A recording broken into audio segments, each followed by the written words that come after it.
እንደምንም ጥርሴን ነክሼ እህቴን ቀበርኳት።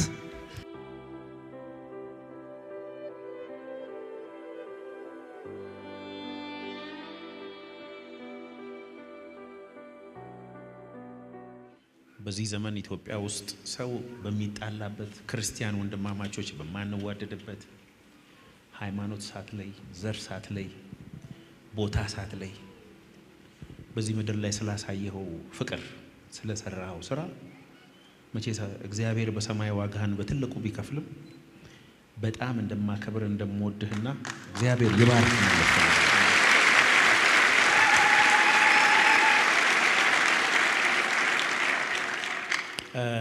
ጥያቄ 1 ዛሬ ጋዜጠኛ ነኝ።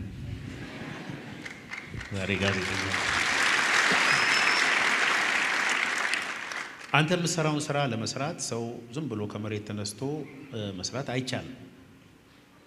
የሆነ ቦታ ላይ ተነክተሃል፣ የሆነ ሰው ኢንስፓየር አድርጎሃል ወይ ደግሞ የሆነ ታሪክ ይኖራልና መጀመሪያ ይሄ መስጠት ለሰው መኖር ማካፈል ደግነት ከየት ነው የተማርከው? የት ነው ያገኘው? እንዴት እዚህ ነገር ውስጥ ልትገባ ቻልክ? እግዚአብሔር ሰው አመሰግናለሁ ስለ ጥያቄው። ከፈቀድክልኝ አንድ ነገር ብቻ ከጥያቄ ቀድሜ ልበል። እኔ እታያለሁ? እኔን የሚያዩ አይኖች፣ እኔን የሚያውቁ ሰዎች፣ ስለ እኔ ምንም የሚወራው ታሪክ የለም። ታሪክ የእግዚአብሔር ነው።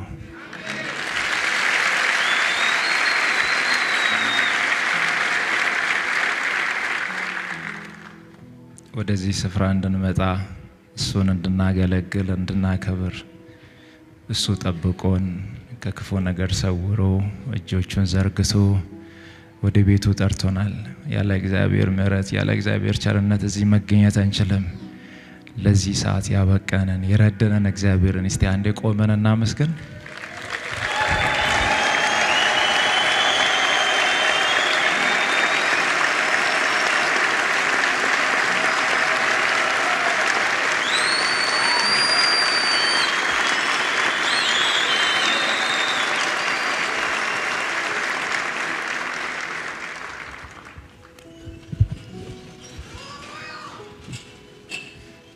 እግዚአብሔር ካላከበረ ክብር ስለሌለ እግዚአብሔርን ካላከበርን ስለማንከብር ለእግዚአብሔር ክብር ስለሚገባው ነው። የእግዚአብሔር ሰው አንተን የመሰለ የእግዚአብሔር አገልጋይ እግዚአብሔር በዚህ ምድር ስለሰጠን እግዚአብሔርን አመሰግናለሁ።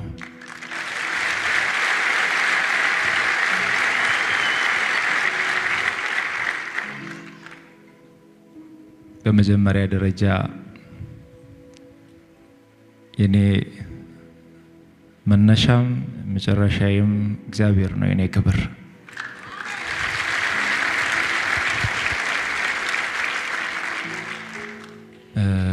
ይህንን አገልግሎት ሲጀምር እግዚአብሔር ስለመረጠኝ በእግዚአብሔር ጥሪ ነው። እኔ ፈልጌ ያገኘሁት አይደለም። ትንሽ ነገር ብቻ በዚህ ላይ እግዚአብሔር ሰው ስለጠየቀኝ ምላሽ የሚሰጠው ለእናንተም ትምህርት ከሆነ እንድትቀበሉ። እኔ በቤተሰብ የኔ ታላላቆች አሉ 3 ወንድሞች፣ እኔ 4ኛ ታናሽ ነኝ። እድሜም በርግጥ ስንት እንደሆነ በደንብ ላይ አላቅም። ታላቅ ወንድሜ እዚህ ስላለ እሱ ሊያውቅ ይችላል። እናታችን እጅግ በጣም ደግ፣ ቅን፣ መልካም እናት አሉ። አሁንም በህይወት አሉ። አባቴም እግዚአብሔር ይመስገን በህይወት አለ።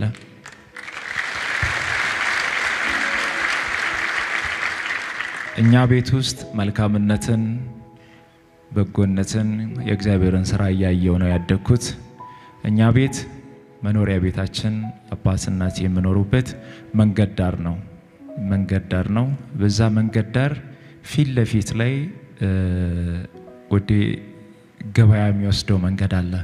እኛ አካባቢ ላይ ከዙሪያው ያሉ ሰዎች እናቶች አባቶች እቃ ተሸክመው የሚሸጥ ነገር ይዘው ወደ ገበያ ይሄዱና ከገበያው ሲመለሱ እኛ ቤት ፊት ለፊት ላይ ሲያገኙ በጣም ረጅም ዳገት ከጨረሱ በኋላ ነው እኛ ቤት ፊት ለፊት ያለው ያንን ዳገት ተራምዶ ጨርሶ እኛ ቤት እስከሚደርሱ ድረስ ከገበያ እስከሚወጡ በትንሹ 40 ደቂቃ ይፈጃል። በጣም ደክሟቸው የሚመጡ ሰዎች የሚያርፉበት እኛ ቤት ግቢ ውስጥ ስለሆነ ጥላ አለ። ግቢያችን እጅግ በጣም ሰፊ ነው። ስለዚህ የመጡ ሰዎች ሁሉ ያንን ዳገቱን ከጨረሱ በኋላ እኛ ግቢ ገብቶ እዛ ጥላ ላይ ያርፋሉ። ስለዚህ ደክሟቸው አልቧቸው ተጣምተው ተርበው የሚመጡ ሰዎች የማርፉበት ቦታ ስለሆነ እናቴ ያንን መንገድ ደክሟቸው የሚመጡ ሰዎች ውሃ እንዲጠጡ በጀርካን ውሃ እዛ ቦታ ላይ ታስቀምጣለች። ውሃው የሚገዛው 20 ሳንቲም ነው። ሃይላንድ አይደለም የቧንቧ ውሃ ነው የሚገዛው። ያ ውሃ ይቀመጣል። ማንም ሰው እኛ ግቢ ሲመጣ እዛ ጥላ ላይ ያረፈ ሰው ያንን ውሃ ጣጥተው ረክተው ጸልየው አመስግነው ይሄዳል።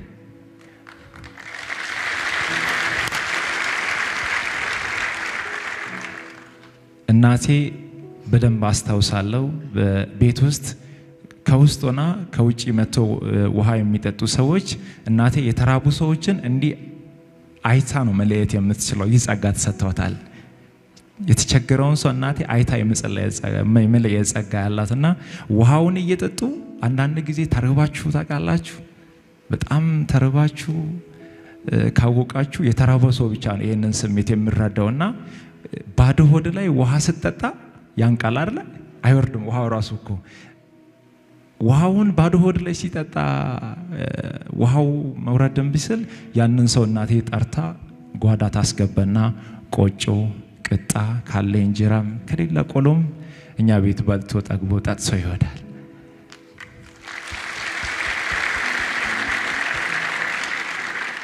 ይህንን መልካምነት እያየው አደኩ። ያው ህይወት ቀጠለ። ቤታችን በበረከት ሞላ። በዚህ ሁሉ እግዚአብሔርን እያመሰገንን ያው እኛ ቤት መኖሪያ ቤት ፊት ለፊት ላይ መካነ ኢየሱስ ቤተክርስቲያን ይገኛልና እዛ መካነ ኢየሱስ ቸርች ሮብ የልማት ስራ ይሰራል። ሮብ ሁሌም ልማት ይሰራል። አጥር ይታጠራል፣ መሬት ሰፊ አለ ይታረሳል፣ ቤተክርስቲያን ይጸዳል፣ ወንበር ይስተካከላል። ያንን የሚሰሩ የቤተክርስቲያን ሰዎች እዛ ቦታ ላይ መጥቶ ቀን ሙሉ እየሰሩ ሲውሉ ሌላ ማንንም ሰው ቡና አያፈላም። ሌላ አካባቢ ያሉ ሰዎች ምግብ አይሰሩም። የተሰራ ምግብ ካለም ሰው ይጠቀማል። እኛ ቤት ግን አንድም ጊዜ ሳይቋረጥ ሁሌም ሮብ ለቸርች ቡና ይፈላል።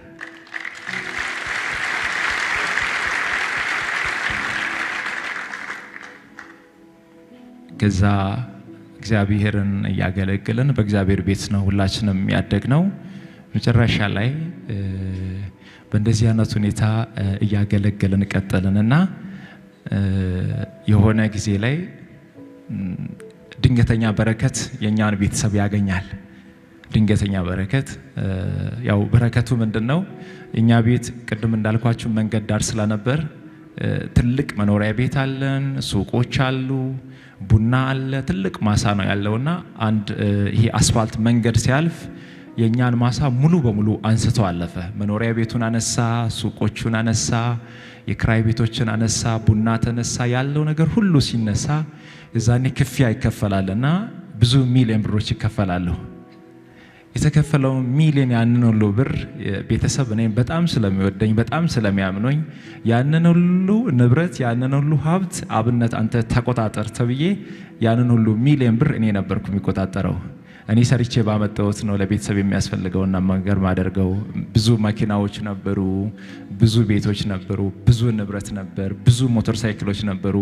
እግዚአብሔር ይመስገን ጥሩ ሁኔታ ለእግዚአብሔር ባረከኝና ትንሽ በሀብት ተመካው። ሁሉ ነገር በአንዴ ሲመጣ አስቸጋሪ ነው። አንድ ጊዜ መኪናውን ወስጄ አንዱን አቆምና ሲደብረኝ ሌላውን መኪና አስነስቼ ሄዳለሁ።